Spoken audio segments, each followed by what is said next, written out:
Hello and welcome to today's tutorial. So I've decided that it's time for another masterclass. The last one I filmed was many months ago. So what we are going to do today, we are going to continue in the series. The last masterclass was about the basic stitches and stitch modifications. So today we are going to take it a step further and we are going to take those basic stitches and combine them. So I'm going to show you 5 stitch combinations that you can start using in your project to create beautiful texture or slightly lacy fabric. So first I picked the Tunisian full stitch. It is not strictly a stitch combination, but it is worked over 2 rows and you are going to be changing where you place the stitches, so that's why I didn't include it in the basic stitch. Next, we are going to be looking at the honeycomb stitch pattern. So this is an interesting combination of Tunisian simple and Tunisian pearl stitch. So I'm going to show you how to combine the stitches within a row and between the rows to create this beautiful texture. So I've used a honeycomb stitch in my Victoria shawl for one of the sections, and I think using the fine weight yarn or the sports weight yarn created that really beautiful texture, which is not really bulky. The fabric is still nice and light, however it adds that little bit of texture, the interest in the shawl. Next we'll be looking at Tunisian seed stitch. So this is combination of Tunisian pearl stitch and knit stitch. Again, we're combining the stitches within a row and between rows, and both of these, the honeycomb stitch pattern and the sage stitch pattern, are 2 row repeats. Next, we will be looking at the Tunisian cross stitch. So there are certain modifications you can do here. I've just done the basic stitch pattern, but I will also show you how to modify it to make it even more interesting. So here I've got another swatch where I've got the Tunisian honeycomb stitch, so you can see how it looks with variegated yarn.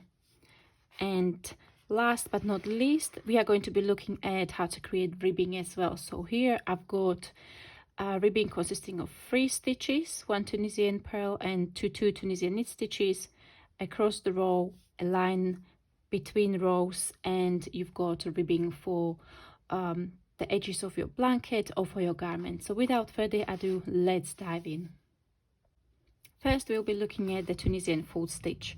So the basic stitch pattern is worked over an even number of stitches, and as you can see, it curls. So if you work the Tunisian full stitch throughout your project, you will need to block it or think about alternative ways to make sure that your edges sit nice and flat.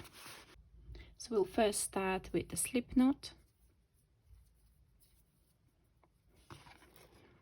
Insert your hook into the loop and chain an even number. So we yarn over, pull through, yarn over, pull through. That's chain. So I've got 3, 4, 5, 6, 7, 8. I think that 8 stitches will be enough to demonstrate the stitches. We'll then turn the chain around and insert the hook from front to back through the back bump of your chain stitches. Yarn over, pull up a loop, insert, yarn over, pull up a loop. So if you are watching this video and this is your very first Tunisian crochet video, we are currently working the forward pass, so every and foundation row. So every row in Tunisian crochet consists of 2 parts, and that is forward part and return pass. On the forward pass, you are adding your loops or stitches on the hook, and on your return pass, you work this off. So if you watched my other master series videos or other stitch tutorials, you are very familiar with this. If this was too quick for you, I'd recommend go back and watch the masterclass on the basic stitches or even basic techniques. Watch that and then come back to this. It will all make sense. We will then yarn over, pull through 1, yarn over, pull through 2. So we are working the standard return pass. Okay, now we are going to start working row number 2, and this is the first row of your 2 row repeat.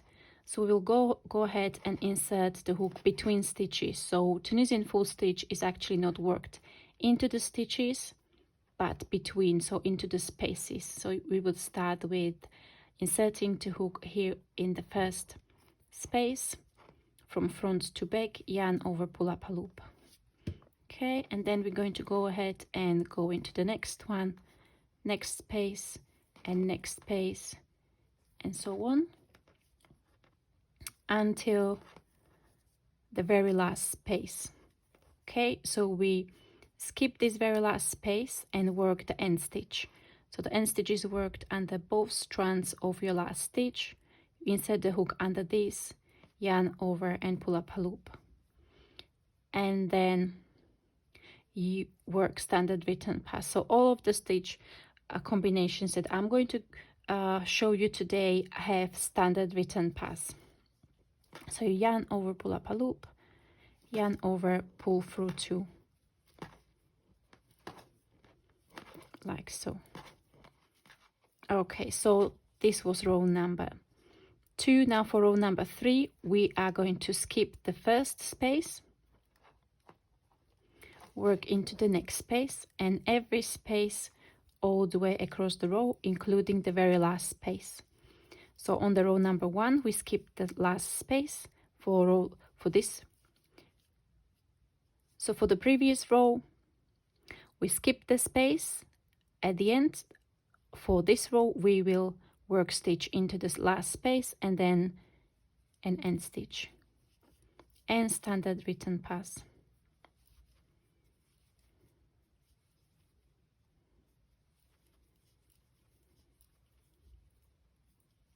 Okay, so and then you would go ahead and repeat row number 2 and 3 for how many rows you need to work your project, and then at the end you would bind off. You can use the simple stitch bind off, or you can use the stitch pattern bind off.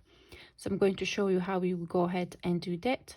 So I am now due to work the row or repeat the row number 2, so I will go ahead into the first space and bind off, go into the second space and bind off.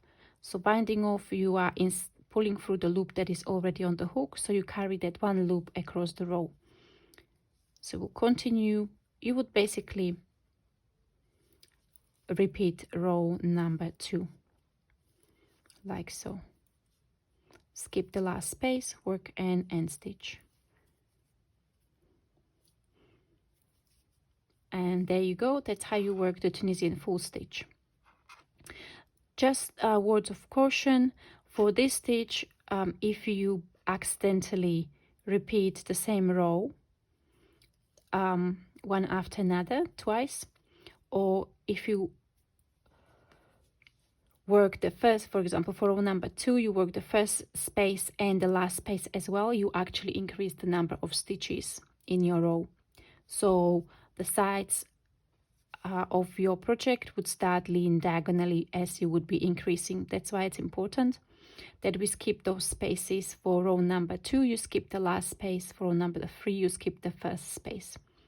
Okay, so that's Tunisian full stitch. I'm going to continue my tiny little swatch. So the next stitch that I'm going to show you is the honeycomb stitch pattern. This is again worked over an even number of stitches,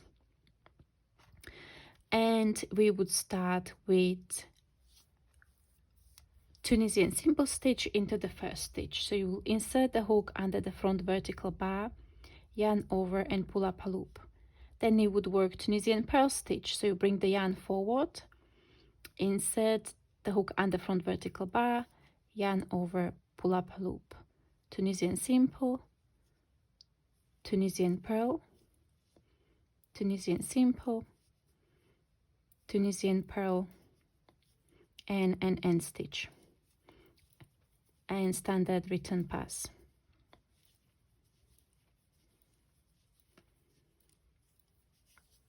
For row number 3, you would alternate the stitches between the rows. So you would start with Tunisian purl, then Tunisian simple, Tunisian purl, Tunisian simple, purl, simple, and an end stitch.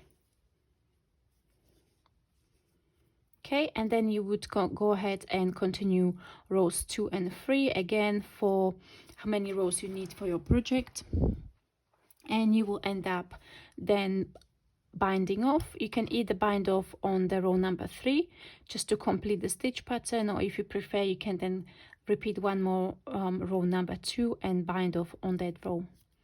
And similarly to binding off the Tunisian full stitch, you can do either the Tunisian simple stitch bind off across, or you can do the stitch pattern. So you would work the stitch and then you would pull through the loop on the hook. We'll be next looking at the seed stitch.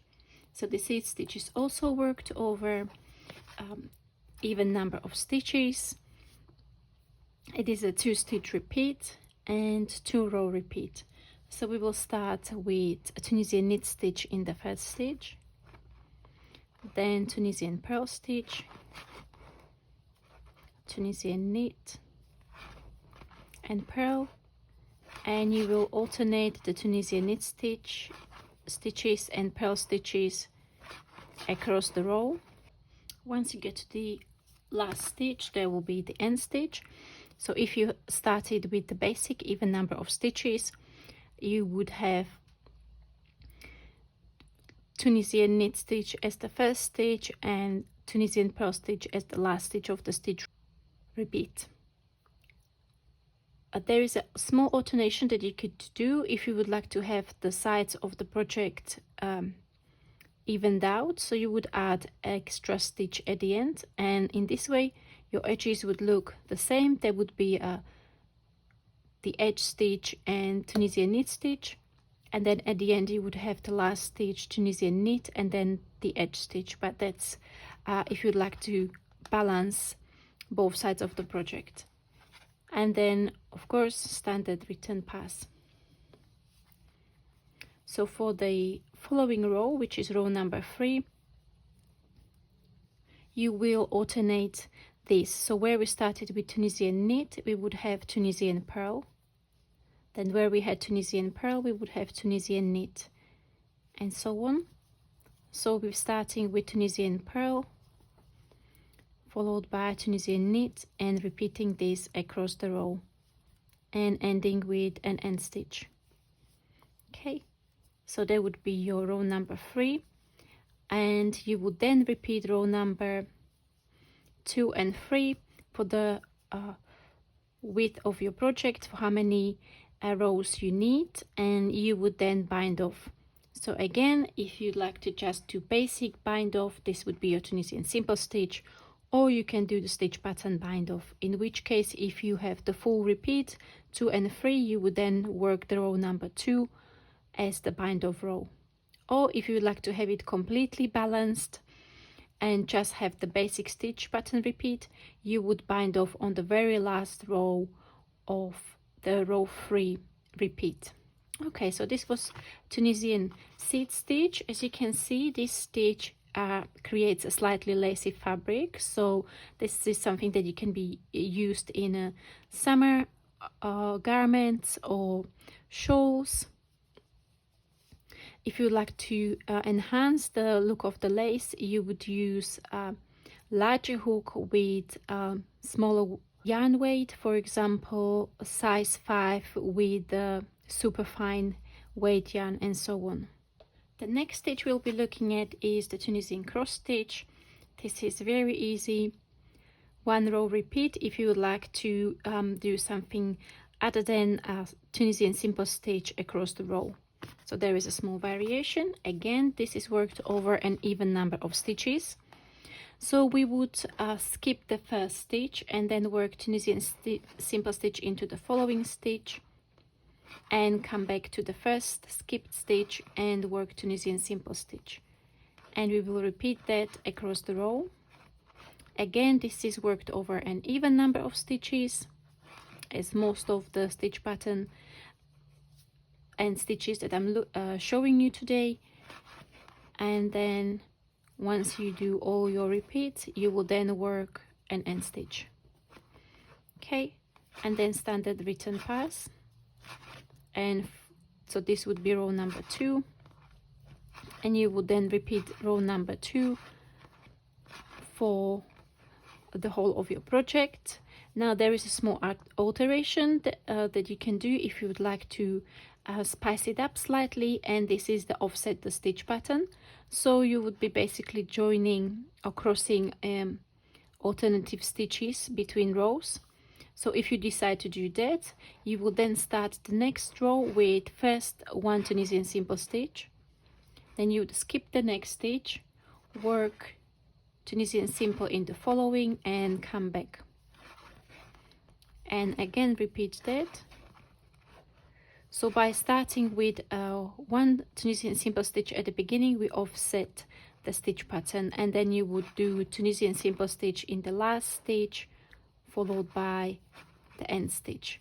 Okay, and as you can see, this offsets the stitch pattern, so you've got the crosses alternating between rows. We are looking at the simple ribbing stitch pattern next. This stitch pattern is worked over 3 plus 2 stitches for the basic stitch repeat, and if you would like to balance your edges, you would add an extra stitch, so this would become a 3 stitch repeat. So I'm going to now show you the basic stitch pattern. So we will start with Tunisian purl stitch, followed by 2 Tunisian knit stitches, again Tunisian purl stitch, and 2 Tunisian knit stitches, and so on, followed by an end stitch. So, and that's it. That's the basic stitch pattern. You would then continue repeating the row number 2 for how long your project, for the length of your project. This is a great on its own. I have a blanket that was entirely worked in this 3 stitch repeat and just alternating some colors, but you can also add it on the edges of your blanket to prevent curling, or you can use this on the garments. Just a little note on the ribbing. Traditionally the ribbing in knitting is very stretchy. This is not so for the ribbing in Tunisian crochet, so just bear that in mind. It does sit flat, and the purl stitches make it quite wide, so if you are concerned about whether this is going to work with your overall stitch pattern as a ribbing, you would go one size down with your Tunisian crochet hook for the gauge to match. Okay, that's it for today. I hope you enjoyed today's masterclass. I'm also considering filming few more classes on lace and cables in Tunisian crochet. Please do let me know which one would you prefer first, and based on your feedback I will try to prioritize the one that you would prefer first. Thank you very much for watching. I hope you find this tutorial useful, and I'll see you next time. Bye bye.